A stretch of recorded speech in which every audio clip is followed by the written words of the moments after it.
یہ پہلا کوشچن یہ ہے کہ اگر کلمہ پڑھنے سے دوزخ حرام ہو گئی پھر روز محشر حساب کا معاملہ کیوں؟ حضرت حضرات، ہم میں سے کوئی بخشنے والا نہیں ہے. جس کے ذمہ حساب ہے وہ کیا رعایت دیتا ہے. تو ایک دفعہ ایک بدو آ گیا حضور اکرم صلی اللہ علیہ وسلم کے پاس، پوچھا یا رسول اللہ قیامت کے دن حساب کون لے گا؟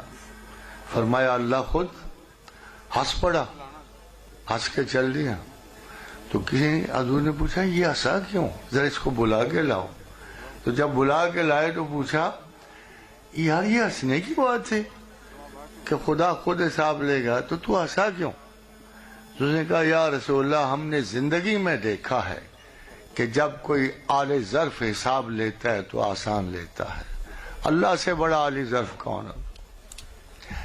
دیکھو خواتین حضرات، مسئلہ یہ ہے کہ کام کیا تھا آپ کا دنیا میں.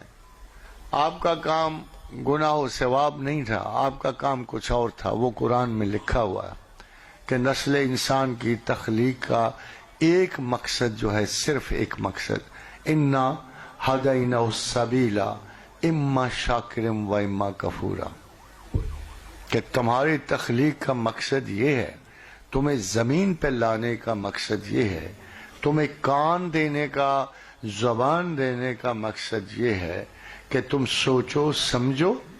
انا ہدینا السبیلا، میں نے رستے دکھا دیے، علم دے دیا، اب میں نے صرف ایک سوال کا جواب لینا ہے، اما شاکرم و اما کفورا، کیا مجھے مانتے ہو کہ مجھے نہیں مانتے؟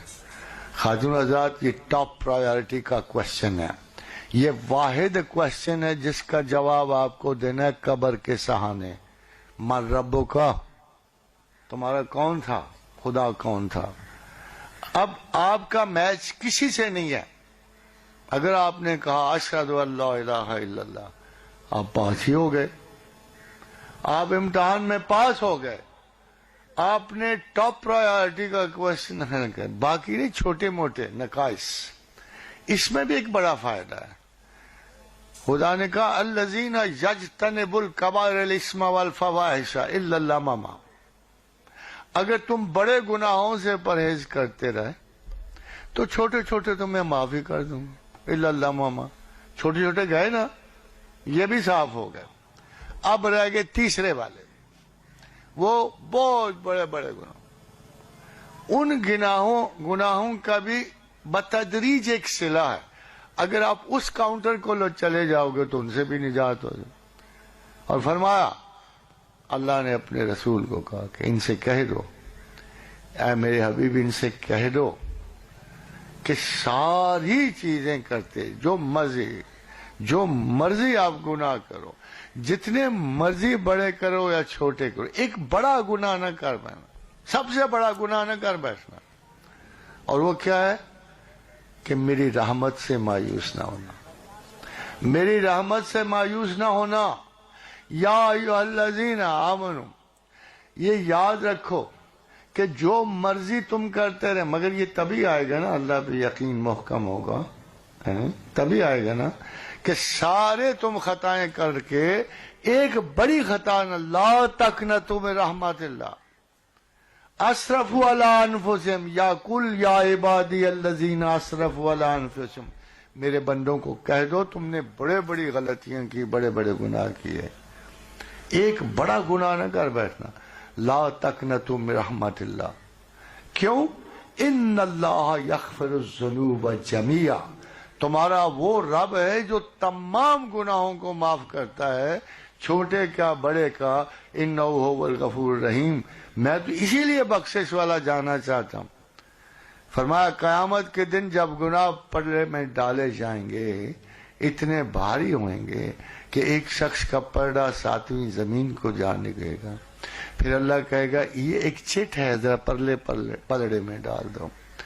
پھر وہ پلڑا جو گناہوں والا تھا ہلکا ہو کے زمان کو اٹھ جائے گا، اور وہ پلڑا جو ہے اس چٹ والا زمین پہ لگ جائے گا. حیرت سے دیکھنے جائیں گے اس میں کیا لکھا ہے. اس پہ صرف یہ لا الہ الا اللہ محمد رسول اللہ. This is the only top priority of your life to keep. اور اسی لیے کہا گیا کہ افضل الذکر لا الہ الا اللہ. کم از کم قبر پہنچے گا منہ سے فر فر نکلے گا لا الہ. فرشتے ایک دوسرے میں کہیں گے اس کا ہم نے کیا کرنا, چھوڑو اس کو, آگے جانے دو. بات سنو, بخشش میں نے نہیں کرنی, پروفیسر احمد رفیق اختر نے نہیں کرنی, کسی مولوی نے نہیں کرنی, حجت الاسلام کعبۃ الکعبین نے نہیں کرنی. جس نے بخشنا ہے یہ اس کے اقوال ہیں. میں کیسے تمہیں ڈرا سکتا ہوں؟ میرے پلے کیا, میں کوئی اہل حدیث میں ہوں, اتنا سخت تو میں نہیں ہو سکتا. میں دیوبند اور بریلی کا نہیں ہوں, میں صرف مسلمان ہوں. میں نے قرآن پڑھا ہوا ہے, مجھے پتا اللہ کیا کہتا ہے. یہ میں نے آپ کو اللہ کی باتیں سنائی ہیں. مجھے کوئی اقتدار حاصل نہیں ہے بخشش پہ, اور جس کو اختیار حاصل ہے وہ یہ کہہ رہا ہے. سو ڈونٹ بارڈر, اتنے زیادہ خدشے مت پالو اپنے. مگر ایک بات بتا دوں, جو سچے دل سے ایک دفعہ لا الہ الا اللہ کہہ دے گا, مڑ کے جھوٹے دل سے کچھ نہیں کر سکے. یہ بھی بات. پھر وہ تم سے اختیار چھین لے گا, تم سے احساس ندامت کو پیدا بھی نہیں ہونے دے گا. تم اشرافیہ میں سے آ جاؤ گے جنہوں نے کائنات اور زمین پہ پیدا ہونے کا مقصد پورا کر لیا ہے. پھر تمہاری خطائیں دھو دی جائیں گی. ہاں ایک طریقہ ہے, زمین پہ جو تمہارا معاملہ ہے وہ نہیں, وہ تمہیں بھائی معاف کرے گا تو قتل معاف ہوگا. جس کے پیسے کھا گئے وہ اس کے لوٹاؤ گے تو دے گا. شرع اپنی جگہ ایک مستحکم ثبوت ہے, گناہ و ثواب کا کوئی مسئلہ نہیں. مسئلہ یہ کہ اپنے بھائیوں میں جو تمہارے لین دین ہے, تم اگر ایک دوسرے کو معاف کر دو گے تو معاف کیے جاؤ گے, ورنہ لٹکے رہو گے زمین و آسمان کے درمیان. اس وقت تک آپ پابندے یعنی قید و سن رہو گے جب تک کہ آپ اپنے بھائیوں کے حق پورے نہیں کر لیتے.